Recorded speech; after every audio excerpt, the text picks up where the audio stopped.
आज सुबह की ही बात है। मैं गैस स्टोव पर चाय बना रहा था और तभी अचानक मेरे दिमाग में एक ख्याल आया। अच्छा, सुबह सुबह चाय बनाते हुए कौन सा ख्याल आ गया? वही मतलब आजकल गैस सिलेंडर के दाम कितने बढ़ गए हैं। और सिर्फ गैस ही क्यों, पेट्रोल पंप का मीटर भी तो आजकल एकदम तेजी से भागता है। हाँ, वो तो है। हर कोई आजकल इसी बात से परेशान है। बिल्कुल। और एक आम इंसान होने के नाते हमारी पहली प्रतिक्रिया क्या होती है? हम सीधे अपने लोकल मार्केट को या फिर सप्लाई करने वालों को या घरेलू नीतियों को दोष देने लगते हैं। मतलब ऐसा लगता है जैसे महंगाई की पूरी कहानी हमारे शहर या मोहल्ले की सीमाओं के अंदर ही लिखी जा रही है। और यहीं पर जो आज की हमारी ये गहन चर्चा है, उसका मुख्य उद्देश्य सामने आता है। जी। क्योंकि आज हमारे सामने जो दस्तावेज हैं, जो भू राजनीतिक रिपोर्ट्स और रिसर्च हमने खंगाली है, उनका बस एक ही मिशन है, इस गलतफहमी को पूरी तरह से दूर करना। मतलब ये जो हम मान लेते हैं कि सब कुछ लोकल है। बिल्कुल। इन दस्तावेजों की गहराई में जाने से एकदम साफ हो जाता है कि हमारी रसोई का बजट या फिर हमारी गाड़ियों का खर्च वो दरअसल यहाँ स्थानीय स्तर पर तय ही नहीं हो रहा है। तो फिर कहाँ तय हो रहा है? इसके तार दुनिया के दूसरे कोने में चल रहे एक बड़े युद्ध से जुड़े हैं, विशेष रूप से अमेरिका और ईरान के बीच जो सैन्य संघर्ष बढ़ रहा है उससे। मतलब हम यहाँ अपनी चाय उबाल रहे हैं और वहाँ जो मिसाइलें चल रही हैं वो हमारी चाय की कीमत तय कर रही हैं। सटीक बात है। आज का हमारा ये विश्लेषण इसी बात पर रोशनी डालेगा कि कैसे हजारों किलोमीटर दूर चलने वाली गोलियां हमारे स्थानीय बाजार में सब्जियों तक के दाम तय करने की ताकत रखती है। तो चलिए फिर इस महंगाई की पहेली को सुलझाते हैं। और इसके लिए हमें सबसे पहले उस जगह चलना होगा जहाँ से ये पूरी समस्या जन्म ले रही है। हाँ, मिडिल ईस्ट, जिसे हम मध्य पूर्व कहते हैं। बिल्कुल। इस समय वहाँ तनाव एकदम चरम पर है। हमने जो रिपोर्ट्स देखी हैं उनमें साफ तौर पर दर्ज है कि अमेरिका और उसके सहयोगियों द्वारा ईरान या उससे जुड़े गुटों पर सैन्य हमले किए गए हैं। हाँ, और दिलचस्प बात ये है कि ये सिर्फ दो देशों की लड़ाई नहीं रह गई है ना? इसमें तो इजराइल, खाड़ी के बाकी देश और कई वैश्विक महाशक्तियां भी अपने अपने मोहरों के साथ शामिल हो रही हैं। सही कहा। लेकिन अगर हम इस पूरी भू राजनीतिक बिसात पर नजर डालें तो सबसे बड़ा खतरा ये सैन्य संघर्ष खुद नहीं है। अच्छा, तो फिर सबसे बड़ा खतरा क्या है? सबसे बड़ा खतरा वो जगह है जहां ये संघर्ष हो रहा है। मतलब जब इतने सारे शक्तिशाली देश एक ही क्षेत्र में अपनी नौसेना और मिसाइलें तैनात कर देते हैं तो उसका असर केवल राजनीतिक सीमाओं तक सीमित नहीं रहता। वो सीधे इकोनॉमी पर वॉर करता है। बिल्कुल। वो सीधे तौर पर वैश्विक अर्थव्यवस्था की धड़कन को प्रभावित करता है। और इस पूरे परिदृश्य में जो सबसे नाजुक कड़ी है वो है हॉर्मुज़ जलडमरू मध्य। हॉर्मुज़ जलडमरू मध्य यानी स्ट्रेट ऑफ हॉर्मुज़। हाँ, ये ओमान और ईरान के बीच समुद्र का एक बहुत ही संकरा रास्ता है। इस नाजुक स्थिति को समझने के लिए मैं एक उपमा देना चाहूंगा। मतलब हम एक बहुमंजिला इमारत की कल्पना कर सकते हैं। अच्छा, बताइए। मान लीजिए कि उस पूरी बिल्डिंग में पानी की सप्लाई छत पर रखी एक विशाल पानी की टंकी से होती है। अब उस टंकी से एक मुख्य पाइप निकलता है जिसमें एक मेन वॉल्व लगा है। जी। अगर कोई उस वॉल्व को थोड़ा सा भी घुमा दे या उसे पूरी तरह से बंद कर दे तो कुछ ही मिनटों में पूरी बिल्डिंग के हर एक फ्लैट में पानी के लिए हाहाकार मच जाएगा। एकदम सही। तो हॉर्मुज़ जलडमरू मध्य दुनिया के तेल के लिए बिल्कुल उसी मेन वॉल्व की तरह काम करता है ना? हॉर्मुज़ का जो भूगोल है वो आपकी इस मेन वाल्व वाली उपमा को बिल्कुल सच साबित करता है।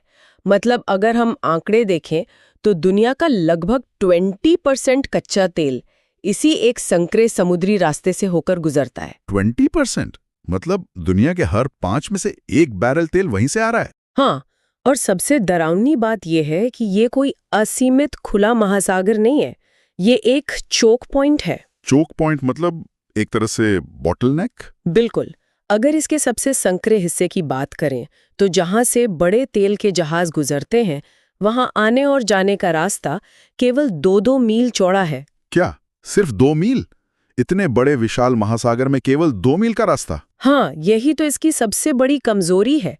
इतनी कम चौड़ाई का मतलब है कि अगर कोई देश जानबूझकर वहां एक जहाज डुबो दे या समुद्र में माइंस बिछा दे तो वो पूरा का पूरा रास्ता ठप हो जाएगा। बाप रे! दुनिया भर के बाजारों में रोजाना जाने वाला करोड़ों बैरल तेल वहीं का वहीं अटक जाएगा। लेकिन मेरे दिमाग में एक सवाल आ रहा है, जो बड़े बड़े जहाज हैं वो कोई दूसरा लंबा रास्ता क्यों नहीं ले लेते या फिर पाइपलाइनों का इस्तेमाल क्यों नहीं होता? ये बहुत ही आम सवाल है। सच्चाई ये है कि खाड़ी देशों के पास जो पाइपलाइन है उनकी क्षमता बहुत सीमित है, मतलब वो जहाज़ों की जगह नहीं ले सकते। अच्छा, तो वो पूरा वॉल्यूम हैंडल नहीं कर पाएंगे? बिल्कुल नहीं। इसीलिए जब भी अमेरिका और ईरान के बीच तनाव बढ़ता है या सैन्य गतिविधियां तेज होती हैं, तो अंतर्राष्ट्रीय बाजारों में ये डर फैल जाता है कि कहीं ये मेन वॉल्व बंद ना हो जाए। और बाजार तो किसी भी चीज से ज्यादा अनिश्चितता से नफरत करता है। एकदम सही। और जब बाजार डरता है तो उसका सीधा असर कीमतों पर दिखाई देता है। कच्चे तेल की कीमतें इसी डर के कारण तेजी से ऊपर की ओर भागने लगती हैं। मैंने तो कुछ रिपोर्ट्स में पढ़ा था कि कच्चे तेल का भाव $100 प्रति बैरल के आसपास पहुंचने की चेतावनी दी जा रही है। हाँ, और यहीं से ये पूरी वैश्विक समस्या भारत की घरेलू अर्थव्यवस्था के दरवाजे पर दस्तक देती है। क्योंकि हम बहुत ज्यादा तेल बाहर से मंगाते हैं। बिल्कुल। भारत अपनी कुल जरूरत का 85% से ज्यादा तेल विदेशों से खरीदता है। 85% आयात पर निर्भरता कोई मामूली आंकड़ा नहीं है। ये तो एक तरह से हमारी इकोनॉमी की सबसे बड़ी कमजोरी है ना? किसी भी देश की आर्थिक मशीनरी को लगातार चलने के लिए ऊर्जा चाहिए। जब वो ऊर्जा 85% तक बाहरी देशों से आ रही हो, तो इसका सीधा सा अर्थ ये है कि हमारे आर्थिक विकास की चाबी आंशिक रूप से विदेशी ताकतों के हाथ में है। मतलब जब भी मिडिल ईस्ट में कोई हलचल होगी तो हमें सबसे पहला और सबसे गहरा झटका लगेगा। जी। लेकिन यहाँ एक सवाल दिमाग में आता है। एक आम इंसान के नजरिए से सोचें तो अगर 85% तेल बाहर से आ रहा है, तो क्या देश की अपनी मुद्रा मतलब रुपए का मूल्य पूरी तरह से विदेशी युद्धों के रहमो करम पर छोड़ दिया गया है? ये एक बहुत ही तार्किक सवाल है। मतलब क्या कोई ऐसा सिस्टम नहीं है जहां भारत अपना व्यापार अपनी ही मुद्रा में करे और इस झटके से बच जाए? आखिर डॉलर का ही इतना वर्चस्व क्यों है कि तेल के दाम बढ़ते ही रुपया कमजोर होने लगता है? इस सवाल का जवाब अर्थशास्त्र और इतिहास के एक बहुत ही दिलचस्प तंत्र में छिपा है। इसे पेट्रो डॉलर सिस्टम कहा जाता है। पेट्रो डॉलर, ये कैसे काम करता है? इसे समझने के लिए हमें थोड़ा पीछे जाना होगा। दशकों पहले 1970 के दशक में अमेरिका और खाड़ी के तेल उत्पादक देशों, मुख्य रूप से सऊदी अरब के भी एक अलिखित लेकिन बेहद मजबूत समझौता हुआ था। ये तय हुआ कि दुनिया भर में तेल की खरीद फरोख्त केवल अमेरिकी डॉलर में ही की जाएगी। अच्छा, यानी अगर भारत को इराक या सऊदी अरब से तेल खरीदना है तो उसे भुगतान अपनी मुद्रा में नहीं बल्कि डॉलर में ही करना होगा? बिल्कुल यही बात है। अब इसके मैकेनिज्म को समझते हैं। जब अंतर्राष्ट्रीय बाजार में कच्चे तेल की कीमत $70 से बढ़कर $100 प्रति बैरल हो जाती है, जो कि युद्ध के डर से हो रही है, हाँ, तो इसका मतलब है कि भारत को उतनी ही मात्रा में तेल खरीदने के लिए अब अचानक बहुत ज्यादा डॉलर की आवश्यकता होगी। समझ गया। तो रिजर्व बैंक या भारतीय तेल कंपनियों को अंतर्राष्ट्रीय बाजार में जाकर अपना रुपया बेचना पड़ता है और डॉलर खरीदना पड़ता है। और अर्थशास्त्र का बुनियादी नियम कहता है कि जिस चीज की मांग बढ़ती है उसकी कीमत ऊपर जाती है। सटीक। बाजार में डॉलर की मांग अचानक बढ़ जाती है, ढेर सारा रुपया बाजार में आ जाता है और डॉलर की कमी हो जाती है। तो डॉलर मजबूत होने लगता है और रुपया डॉलर के मुकाबले तेजी से नीचे गिरने लगता है। और रुपये के कमजोर होने का एक बहुत ही खतरनाक असर होता है। अब विदेशों से आयात होने वाली हर एक चीज, चाहे वो इलेक्ट्रॉनिक्स हो, दवाइयों का कच्चा माल हो या मशीनरी हो, वो सब कुछ भारत के लिए अपने आप महंगा हो जाएगा। बिल्कुल। ये तो एक डोमिनो इफेक्ट की तरह है। मतलब जैसे ताश के पत्तों का घर होता है ना, एक पत्ता गिरता है और पूरी की पूरी इमारत ढहने लगती है। बहुत सही उपमा दी आपने। कच्चे तेल की कीमत और रुपए की गिरावट केवल स्टॉक मार्केट के आंकड़े नहीं है, ये सीधे तौर पर दूध, सब्जी और देश की आर्थिक वृद्धि दर से जुड़े हैं। हाँ, और इसका सबसे पहला और सीधा असर तो ट्रांसपोर्ट यानी परिवहन पर दिखता है। जाहिर सी बात है, क्योंकि देश के कोने कोने तक माल पहुंचाने वाले ट्रक उसी महंगे डीजल से चलते हैं। बिल्कुल। ढुलाई की लागत, जिसे हम फ्रेट कॉस्ट कहते हैं, वो पूरी अर्थव्यवस्था की रीढ़ होती है। जब ट्रकों में डलने वाला डीजल महंगा होता है, तो कन्याकुमारी से कश्मीर तक जाने वाले हर सामान की कीमत में वो अतिरिक्त खर्च जुड़ जाता है।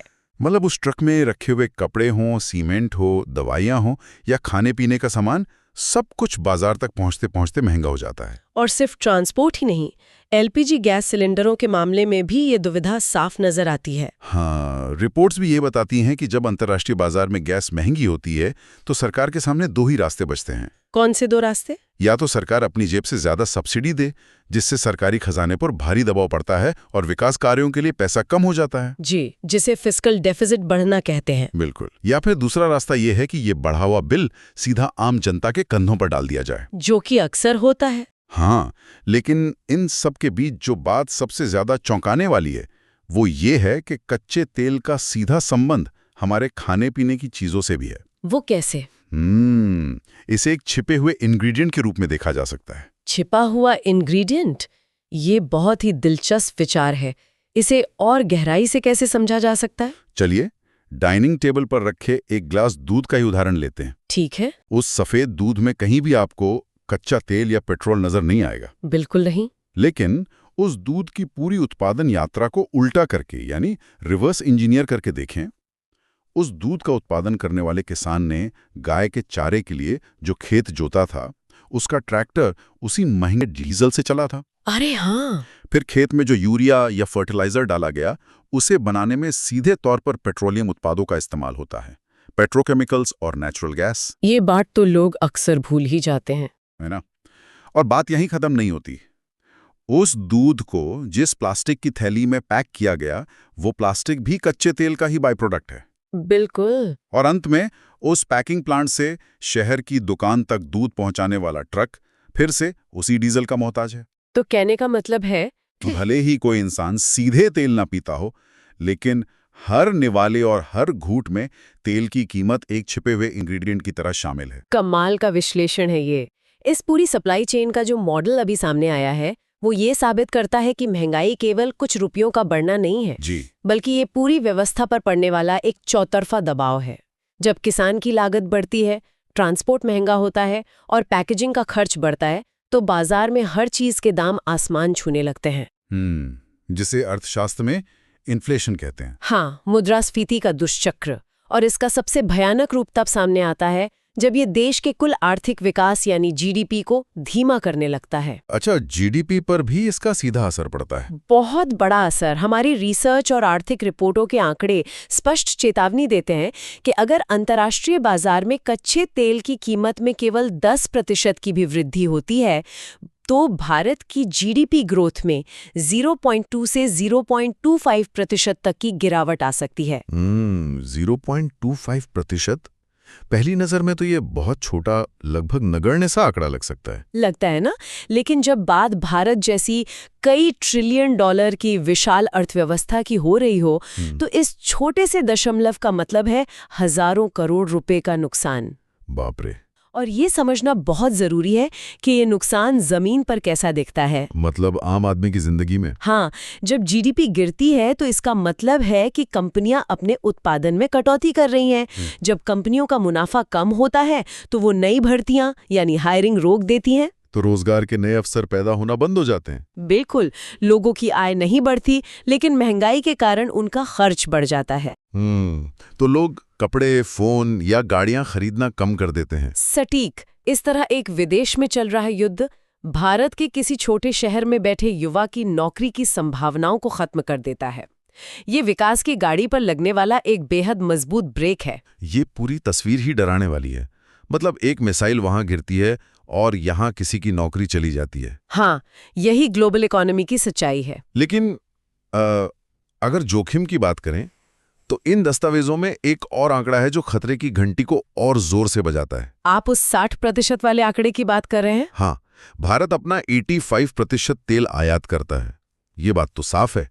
लेकिन इससे भी बड़ा खतरा यह है कि भारत की अपनी कुल तेल सप्लाई का लगभग 60% हिस्सा उसी एक संकरे रास्ते से होकर आता है, हॉर्मुज जलडमरू मध्य से। जी, जिसके बंद होने का डर सबसे ज्यादा है।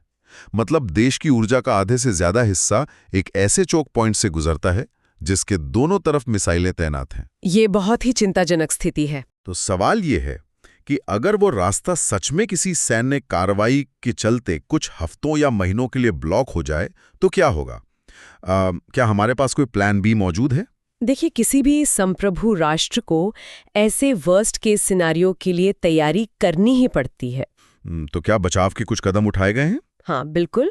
पहला तरीका है डाइवर्सिफिकेशन यानी विविधीकरण। भारत अब केवल खाड़ी देशों पर निर्भर नहीं है, हम रूस और कुछ अन्य देशों से भी तेल खरीद रहे हैं, ताकि अगर एक रास्ता बंद हो तो दूसरा खुला रहे। बिल्कुल। इसके अलावा संकट से निपटने का सबसे प्रमुख हथियार है सामरिक तेल भंडार, जिसे स्ट्रेटेजिक पेट्रोलियम रिजर्व या SPR कहते हैं। ये क्या होता है? सरकारें भविष्य के संकट को देखते हुए लाखों बैरल कच्चा तेल आपातकाल के लिए जमा करके रखती हैं। लेकिन ये सामरिक तेल भंडार काम कैसे करता है? क्या ये सिर्फ बड़े बड़े टैंकों में तेल भरकर रखने जैसा है? नहीं नहीं, ये कोई साधारण टैंक नहीं होते। तो फिर? ये जमीन के बहुत नीचे बनी विशाल चट्टानी गुफाएं होती हैं। अच्छा, रॉक कैवर्न्स। अरे वाह, जमीन के नीचे गुफाएं? हाँ, भारत ने मंगलुरु, पाडुर और विशाखापट्टनम जैसी जगहों पर जमीन के नीचे ऐसी विशाल गुफाएं बनाई हैं जहां लाखों टन कच्चा तेल सुरक्षित रखा गया है। ये तो बहुत ही दिलचस्प है। लेकिन एक तार्किक सवाल उठता है, अगर हॉर्मुज़ का रास्ता सच में महीनों के लिए बंद हो जाए तो क्या ये भंडार देश को एक बड़े संकट से बचाने के लिए काफी है?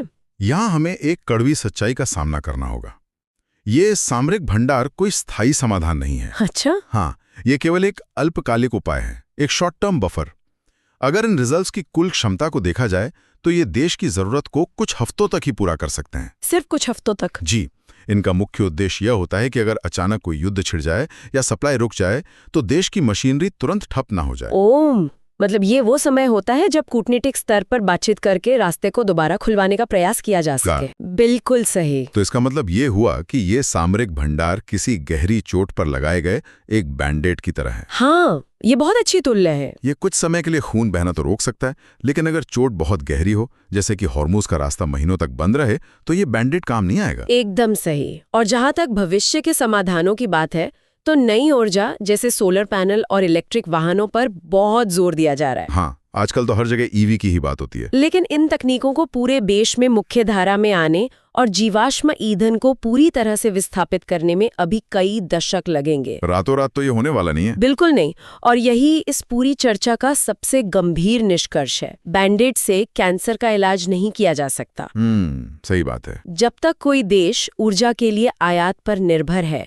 तब तक उसकी अर्थव्यवस्था को बाहरी झटकों से पूरी तरह सुरक्षित नहीं किया जा सकता। असली समाधान केवल और केवल दीर्घकालिक ऊर्जा स्वतंत्रता में ही छिपा है।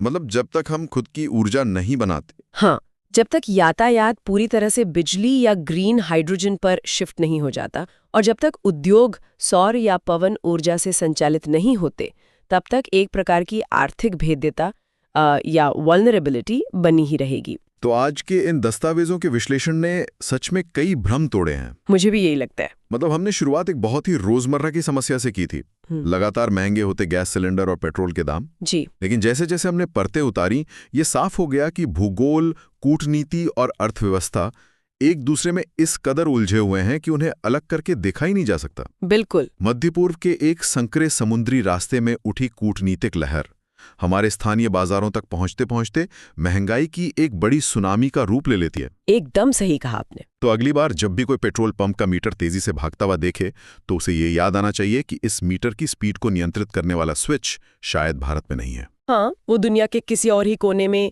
किसी सैन्य कमांडर के हाथ में है। और इस पूरी भू राजनीतिक और आर्थिक जटिलता को समझने के बाद एक विचार ऐसा है जो मेरे मन में एक बड़ा सवाल खड़ा करता है। अच्छा, वो क्या? देखिए, आज पूरी दुनिया मध्य पूर्व के इस तेल के चंगुल से आजादी पाने के लिए इलेक्ट्रिक वाहनों और विशाल सोलर फार्म्स की तरफ तेजी से भाग रही है। बिल्कुल, जिसे ग्रीन ट्रांजिशन कहते हैं। हाँ, लेकिन इन इलेक्ट्रिक गाड़ियों की बैटरियों और सोलर पैनल्स को बनाने के लिए जिन दुर्लभ खनिजों जैसे लिथियम, कोबाल्ट और रेयर अर्थ मिनरल्स की जरूरत होती है, उन पर आज दुनिया में किसका एकाधिकार है? चीन का। मुख्य रूप से चीन और कुछ अन्य गिने चुने देशों का ही। अरे हाँ, ये तो हमने सोचा ही नहीं। तो सोचने वाली बात यह है कि क्या दुनिया सच में ऊर्जा की स्वतंत्रता की ओर कदम बढ़ा रही है, या फिर हम सिर्फ अपनी निर्भरता का पता बदल रहे हैं? सटीक। क्या हम खाड़ी देशों के तेल कुओं से निकलकर खनिजों के लिए किसी दूसरी महाशक्ति के हाथों में अपनी अर्थव्यवस्था की चाबी सौंप रहे हैं? ये तो सच में एक बहुत गहरा सवाल है। बिल्कुल। और ये एक ऐसा सवाल है जो भविष्य की अर्थव्यवस्था की नई बिसात तय करेगा। और शायद इसी सवाल के साथ हम आज की चर्चा को यहीं विराम दे सकते हैं।